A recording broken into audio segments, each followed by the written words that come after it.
नमस्कार. जय महाराष्ट्र. दरम्यान सध्या सर्वत्र मोदी की गॅरंटी असे कॅम्पेन चालवले जात आहे. जाहिरातींमध्ये याचा प्रचार केला जात आहे. पण भाजपच्या गॅरंटीची परिस्थिती चायनीज मालासारखी आहे. चलो तो चांद तक नाही तो शाम तक असा हा प्रकार आहे, अशी बोचरी टीका राष्ट्रवादी काँग्रेसचे शरद पवार गटाचे प्रदेशाध्यक्ष जयंत पाटील यांनी केली आहे. दरम्यान काँग्रेसचे नेते राहुल गांधी यांची भारत जोडो न्याय यात्रा नाशिक जिल्ह्यातील चांदवड येथे दाखल झाली आहे. यावेळी शरद पवार यांच्या उपस्थितीत यात्रेचे स्वागत करण्यात आले, तेव्हा जयंत पाटील बोलत होते. संपूर्ण देशात आणि महाराष्ट्रात सर्वात अस्वस्थ जर कोणी असेल तर तो शेतकरी आहे. यापूर्वी देखील देशातला शेतकरी दिल्लीच्या दारात जाऊन बसला होता.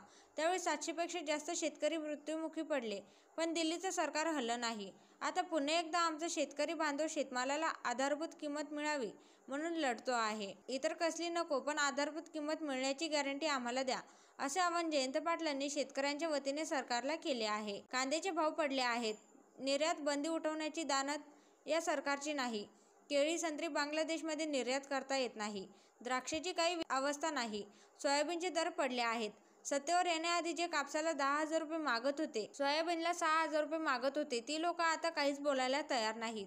देशभरातील शेतकऱ्यांनी आता संघटित व्हायला पाहिजे, असा सल्ला देखील त्यांनी दिला आहे.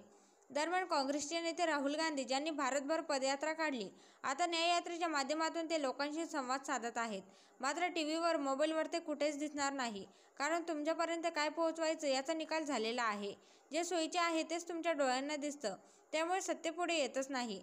घराघरात बेकारी, महागाई आहे, शेतीमालाच्या दराचा प्रश्न आहे. म्हणून सर्वसामान्य लोकांनी, शेतकऱ्यांनी जागरूक झाले पाहिजे. या सर्व प्रश्नांना वाचा फोडण्यासाठी भविष्यकाळात तुम्ही लढाल, असा विश्वास जयंत पाटील यांनी व्यक्त केला आहे.